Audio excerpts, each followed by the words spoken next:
একটা সরু জলপথ, অথচ তার বুকের ওপর দাঁড়িয়ে যেন আটকে আছে গোটা বিশ্বের জ্বালানি বাণিজ্যের চাকা। হরমুজ প্রণালীর জল এখন শুধু জাহাজ চলাচলের পথ নয়, হয়ে উঠেছে ইরান আমেরিকা সংঘাতের একটা যেন নতুন মঞ্চ। কে এই জলপথ দিয়ে যাবে, কে যাবে না, সেই সিদ্ধান্ত নিয়েই তৈরি হয়েছে নতুন টানাপোড়েন। আর সেই টানাপোড়েনের মাঝেই তেহরান জানিয়ে দিল, শুধু কথা দিলেই হরমুজ খুলবে না। দরজা খুলতে হলে একের পর এক শর্ত মানতে হবে আমেরিকাকে।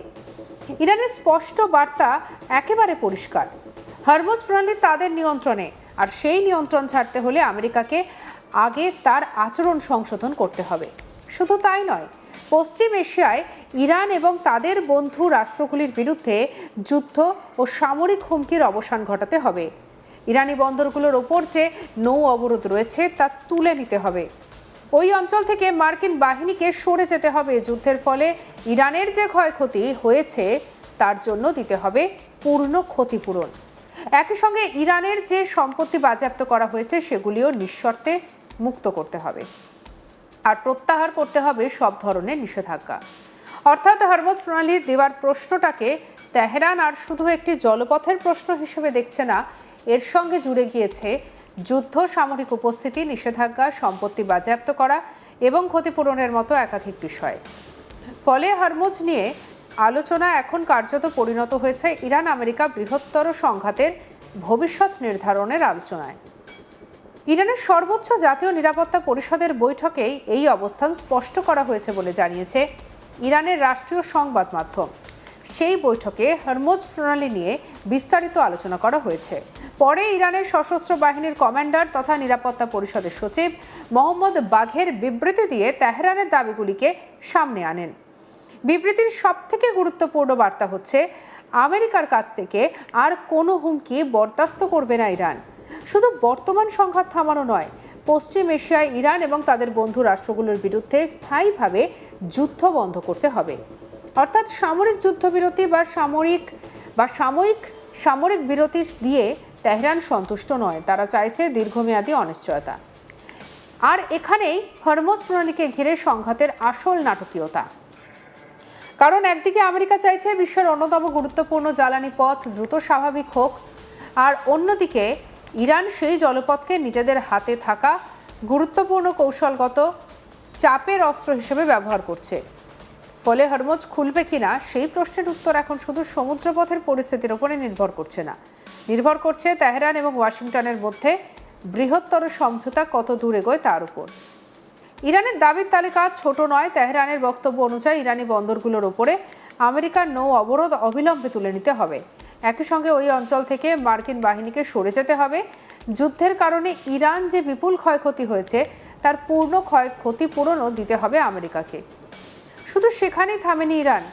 ইরানের দাবি, তাদের যেসব সম্পত্তি বাজেয়াপ্ত করা হয়েছে সেগুলি কোনো শর্ত ছাড়াই মুক্ত করতে হবে। পাশাপাশি তুলে নিতে হবে সমস্ত ধরনের নিরাপত্তা এবং নিষেধাজ্ঞা। এই দাবিগুলিকে সামনে আসার পরই হরমুজের প্রশ্ন আরও যেন জটিল হয়ে উঠেছে। কারণ একটি জলপথ খোলার শর্ত হিসেবে এতগুলো রাজনৈতিক, সামরিক এবং অর্থনৈতিক দাবি একসঙ্গে সামনে এসেছে। ফলে হরমুজ প্রণালী এখন কার্যত একটি বৃহত্তর দর কষাকষির কেন্দ্রে পরিণত হয়েছে। তবে ইরানের এই নতুন দাবির বিষয়ে এখনো পর্যন্ত আমেরিকার তরফে কোনো প্রতিক্রিয়া মেলেনি। কিন্তু গত কয়েকদিন ধরে আমেরিকা বারবার বলে এসেছে, হরমুজ প্রণালী সম্পূর্ণভাবে খুলে দিতে হলে ইরানকে একটি চুক্তিতে আসতে হবে। আমেরিকার দাবি, নতুন করে চুক্তির জন্য অনুরোধ নাকি ইরানের তরফ থেকেই এসেছে। আমেরিকার বক্তব্য অনুযায়ী সব শর্ত মেনে চুক্তি সম্পন্ন হওয়ার পর ইরানের বন্দরগুলির উপর থেকে অবরোধ তুলে নেওয়া হবে। অর্থাৎ দুই পক্ষের বক্তব্যের মধ্যে ইতিমধ্যেই তৈরি হয়েছে স্পষ্ট ফারাক। আমেরিকা চাইছে যে চুরির মাধ্যমে হরমুজের পথ খুলতে, আর ইরান বলছে আগে আমেরিকাকে নিজেদের অবস্থান বদলাতে হবে, তারপরে হরমুজ নিয়ে কোনো সিদ্ধান্ত হবে। এই অবস্থাটার প্রশ্ন একটাই, হরমুজ প্রণালী কি সত্যি ফের সম্পূর্ণভাবে খুলবে, নাকি এই জলপথই আরও বড় সংঘাতের কেন্দ্র হয়ে উঠবে?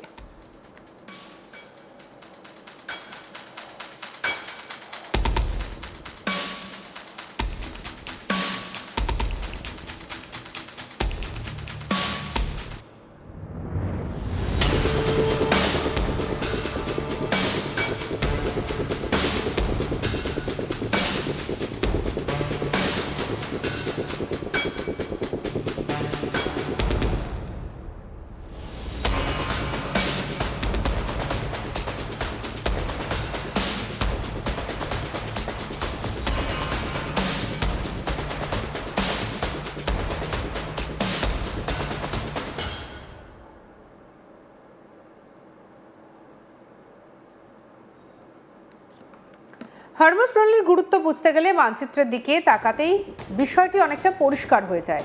বিশ্বের অন্যতম গুরুত্বপূর্ণ জ্বালানি বাণিজ্যের জলপথ এই প্রণালী। মধ্যপ্রাচ্যের তেল এবং গ্যাস পরিবহনের ক্ষেত্রে এর গুরুত্ব অপরিসীম। ফলে এই জলপথের সামান্য অস্থিরতাও আন্তর্জাতিক বাজারে একটা বড় প্রভাব ফেলতে পারে। আর সেই কারণেই হরমুজ নিয়ে ইরানের প্রতিটি ঘোষণা নজর রাখছে গোটা বিশ্ব। কারণ এই প্রণালীতে জাহাজ চলাচল বাধাগ্রস্ত হলে তার প্রভাব শুধু ইরান বা আমেরিকার মধ্যে সীমাবদ্ধ থাকবে না, আন্তর্জাতিক জ্বালানি সরবরাহ, তেলের দাম এবং বিশ্ব অর্থনীতিতেও তার প্রভাব পড়বে। ইরান অবশ্য স্পষ্ট করে দিয়েছে তাদের অনুমতি ছাড়া কোনো জাহাজ হরমুজ প্রণালী পার হওয়ার চেষ্টা করলে হামলার মুখে পড়তে পারে। গত কয়েকদিনে এই জলপথটি কয়েক হাজার আক্রান্ত হওয়ার ঘটনা সামনে এসেছে। সেই ঘটনার পর ইরান এবং আমেরিকার মধ্যে নতুন করে উত্তেজনা তৈরি হয়। এর মধ্যে পরিস্থিতি কিছুটা নতুন দিকে মোড় নেয়। কয়েকদিন আগে আমেরিকার প্রেসিডেন্ট ডোনাল্ড ট্রাম্প জানিয়েছেন আপাতত পশ্চিম এশিয়ায় ইরানের বিরুদ্ধে সামরিক অভিযান থেকে বিরত থাকবে আমেরিকা। একই সঙ্গে তিনি একটি চুক্তি হওয়ার সম্ভাবনার কথাও জানান। তার বক্তব্য ছিল এই বিষয়ে তেহরানের সঙ্গে আলোচনা চলছে। ট্রাম্পের সেই বার্তার পর মনে হয়েছিল হয়তো সংঘাতের আবহ থেকে বেরিয়ে আলোচনা টেবিলে বসার পথ তৈরি হচ্ছে, কিন্তু তারপরেই ইরানের তরফে এলো নতুন শর্তের তালিকা। তেহরান কার্যত বুঝিয়ে দিল যে শুধু আলোচনা শুরু হলেই হরমুজ খুলবে না, আলোচনার ফল কি হচ্ছে সেটাই হবে আসল বিষয়। আর এখানেই ইরানের অবস্থানের আরেকটি গুরুত্বপূর্ণ দিক সামনে আসে। তেহরান জানিয়েছে হরমুজ প্রণালী নিয়ে তারা ওমানের সঙ্গে আলোচনা চালাচ্ছে। শনিবার ইরানের বিদেশমন্ত্রী আব্বাস আরাকচি এই বিষয়টি নিশ্চিত করেছেন। তার বক্তব্য অনুযায়ী হরমুজ প্রণালী সম্পূর্ণভাবে খুলে দেওয়া হবে তখনই যখন সব শর্ত পূরণ হবে।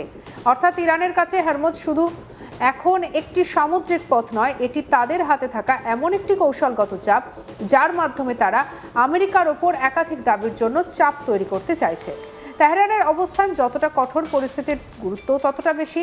কারণ হরমুজ প্রণালী দীর্ঘ সময় বন্ধ বা সীমিত থাকলে তার প্রভাব পড়তে পারে আন্তর্জাতিক জ্বালানি বাজারে। আর সেই কারণেই ইরানের হাতে থাকা এই কৌশলগত সুবিধা নিয়ে উদ্বিগ্ন বিশ্বের বহু দেশ। তবে ইরানের জন্য এই পরিস্থিতি ঝুঁকিহীন নয়। হরমুজকে কেন্দ্র করে সংঘাত যত বাড়বে ততই আন্তর্জাতিক চাপ বাড়তে পারে তেহরানের উপর। ফলে ইরানকে একদিকে নিজেদের অবস্থান শক্ত রাখতে হচ্ছে, অন্যদিকে এমন একটি সমঝোতার পথ খোলা রাখতে হচ্ছে যাতে পরিস্থিতি নিয়ন্ত্রণের বাইরে না যায়। আর এই জায়গাতেই ওমানের ভূমিকা গুরুত্বপূর্ণ হয়ে উঠেছে। ইরানের বিদেশমন্ত্রীর বক্তব্য অনুযায়ী হরমুজ নিয়ে ওমানের সঙ্গে আলোচনা চলছে, অর্থাৎ সরাসরি ইরান আমেরিকা আলোচনার পাশাপাশি মধ্যস্থতার একটি পথও সক্রিয় রয়েছে। সঙ্গে রাখুন আজ তাক বাংলাকে, সাবস্ক্রাইব করতে ভুলবেন না।